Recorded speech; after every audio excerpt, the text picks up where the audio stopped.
Well, let's start with a big announcement that has been made by US President Donald Trump, something that the world was waiting for. Donald Trump has announced that a peace deal between US and Iran, but we're learning that it will be signed in the next 5 days in Switzerland. And once that happens, the Strait of Hormuz will be reopened and the naval blockade will also be lifted. And as expected, oil prices have fallen sharply. European powers have also welcomed the move. A statement from India is still awaited. But despite the positive signals, many questions remain unanswered. What exactly has Iran agreed to? What happens to the nuclear program? Will sanctions be lifted? And most importantly, will this agreement deliver lasting peace, or is this only a temporary pause for both the countries? For now, the world is watching very closely. In fact, on that, we have another breaking update coming in, a reaction that is coming from Iran's Deputy Foreign Minister. He has confirmed the agreement on the state television. Let me take you through what he has said. Iran's Deputy Foreign Minister has said that breakthrough agreement with US came after more than 14 hours of talks in Iran.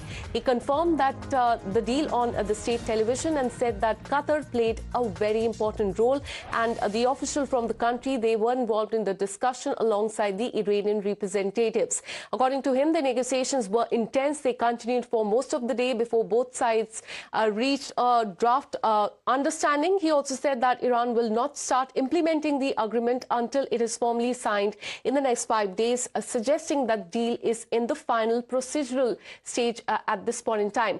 Let me go across to our consulting editor, Srinjoy Chaudhary, on this. Srinjoy, a big announcement that is coming from Donald Trump, something that the world was waiting for. Trump has announced a peace deal between US and Iran. Take us through what it entails. Tell us also about the deal signing ceremony that we're learning will be taking place in another 5 days in Switzerland. Who all will be present there?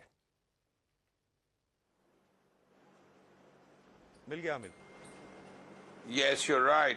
Firstly, this is really about 3 countries: Iran, the United States, and it must be said, Qatar. The Qataris are very professional. They've dealt with these agreements, discussions, peace processes over a period of time. So unlike, say, Pakistan, they know what to say and what to do. But as far as the deal is concerned, these are the important issues. Number one, Strait of Hormuz, it will be opened. Now that will be a great relief for lots of countries, including India, because as a result of the opening of the Strait of Hormuz, oil flows to large countries like India, China, Japan, and South Korea can begin without interruptions. Secondly, the Americans will lift the naval blockade of Iranian ports. Once again, the oil flows will come very much more easily, because 90% of Iran's oil goes to China. So that is one big advantage that will ensue to the world. Secondly, the fighting in Lebanon, which resulted from the Hezbollah with its rockets and its drones attacking Israeli positions in northern Israel, and then Israel hitting back, hitting the south of Lebanon, and then going forward northwards as the Hezbollah went towards Beirut, which is why Beirut has got bombed a large number of times. So that too is part of the peace process, and peace will come to Lebanon. This will be a great relief to the people of Lebanon, which brings us to the nuclear issue. Now that's a little unclear.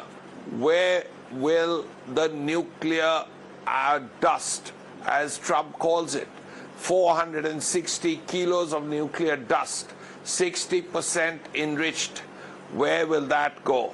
Now what we are hearing is that there will be discussions about it.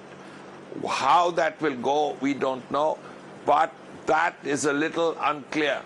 Now, if there is going to be a discussion about it, even that is forward movement, because that means that at least the 2 countries are sitting together along with others to find a solution for Iran's nuclear dust. 460 kilos of enriched uranium is a huge amount.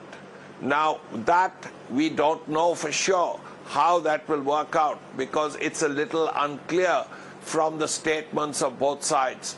But otherwise, Strait of Hormuz opens, the naval blockade is lifted, Lebanon is fine, Iran wants the sanctions to be lifted and money to be given back. We have to see what happens there. Absolutely, and that is why next 5 days are going to be very important. The deal signing will take place in another 5 days, that is on June 19th in Switzerland. Stay on with us to enjoy. I'll come back to you, Mayank, as well.